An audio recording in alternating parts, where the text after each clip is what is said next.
বিসমিল্লাহির রহমানির রহিম। আসসালামু আলাইকুম। জনতার রান্নাঘর থেকে সবাইকে জানাচ্ছি শুভেচ্ছা। আশা করি সবাই ভালো আছেন।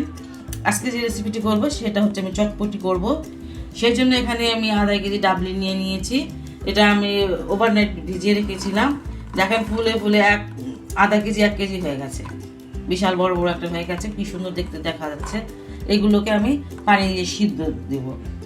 এখানে আমি আধা কেজি নিয়েছি, আর এই জায়গায় আমি 1.5 কেজি পানি মেপে নিয়েছি। 1.5 কেজি পানি এটাতে দিয়ে দেব। এরকম ভালো করে ধুয়ে নিয়েছি ডাবলিটা। এখন এটা আমি চুলায় দিয়ে দিব। যদি কারো বেশি তাড়াতাড়ি থাকে তাহলে আপনারা প্রেসার কুকার দিতে পারেন। আমার একটু সময় আছে, এই জন্য আমি এটাকে পাতিয়ে দিচ্ছি। ডাবলিটা আমার সিদ্ধ হয়ে গেছে। 2 ঘন্টা পর আমি আসলাম। দেখেন, বুঝবেন যে সিদ্ধ হয়ে গেলে এটা মানে চোকলাটা আলাদা হয়ে যায়। চোকলা যদি কেউ খেতে না চান তাহলে ফেলে দিতে পারেন, সমস্যা নেই। একদম সুন্দরভাবে সিদ্ধ হয়েছে। এই দেখেন, একদম নরম, একদম নরম হয়ে গেছে। আর কেউ যদি মানে এটা পছন্দ না করে চোকলাটা, এইভাবে এইভাবে সব ফেলে দিতে পারবেন, সমস্যা নেই। এইভাবে উঠিয়ে উঠিয়ে ফেলে দিবেন।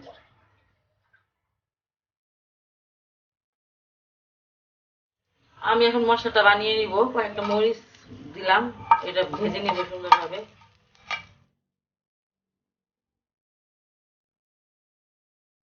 তেল ছাড়া মরিচটা ভাজতে হবে, তেল দেওয়া যাবে না।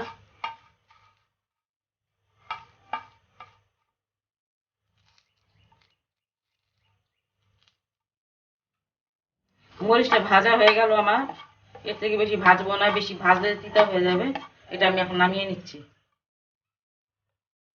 এখন কিছুটা ধনিয়া দিয়ে দিচ্ছি, 1 চামচ, টেবিল চামচ 1 চামচ হবে।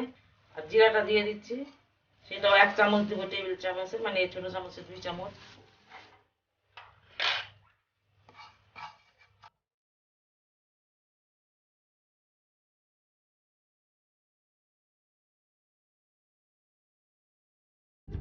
ধনিয়া আর জিরাটা ভাজা হয়ে গেছে, দেখেন ফুটতেছে, ভাজা হয়েছে। এটাও আমি নামিয়ে নিব।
আমি খুব ভালো করে ধুয়ে নিয়েছি, ধুয়ে তারপর ভিজিয়েছি।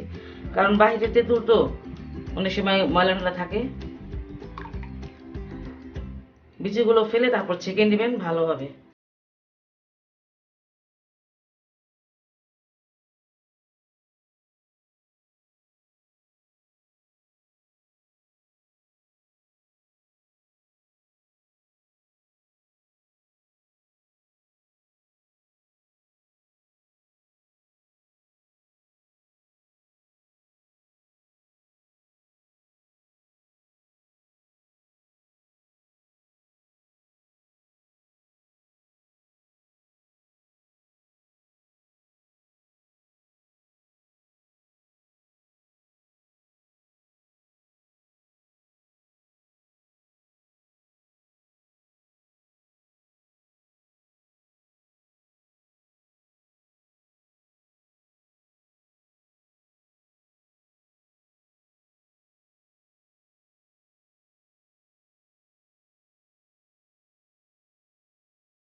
পেঁয়াজ পেঁয়াজ যে পছন্দ করবেন সে দিবেন, আর যে পছন্দ করবেন না সে দিবেন না।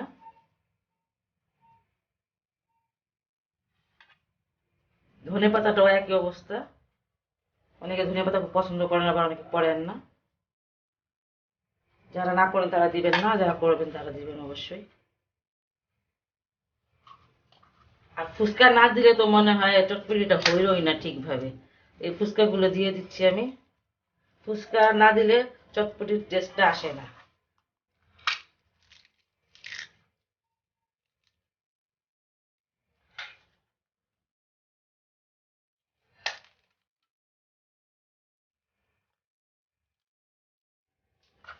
এটা আসলে ভাঙা নিয়ম এরকম। বাস, এখন টক আছে, যে যেমন পারবে সে তেমন নিয়ে খাবে। হয়ে গেল আমার অনেক মজার একটা চটপটি। বাসায় অবশ্যই আপনারা ট্রাই করবেন। খুব সহজ একটি রেসিপি, বাসা করলে অনেকটা পরিষ্কার পরিচ্ছন্নভাবে খাওয়া যায়। আর পারফেক্টভাবে আমি করেছি, যতটুকু পেরেছি পারফেক্টভাবে করেছি। আপনারা অবশ্যই বাসাটা ট্রাই করবেন। আর যদি আপনাদের ভালো লাগে আমার এই রেসিপিটি, তাহলে অবশ্যই অবশ্যই আমার চ্যানেলকে লাইক, কমেন্ট এবং সাবস্ক্রাইব করবেন। সেই পর্যন্ত সবাই ভালো থাকুন, সুস্থ থাকুন এবং নিরাপদে থাকুন। আল্লাহ হাফেজ।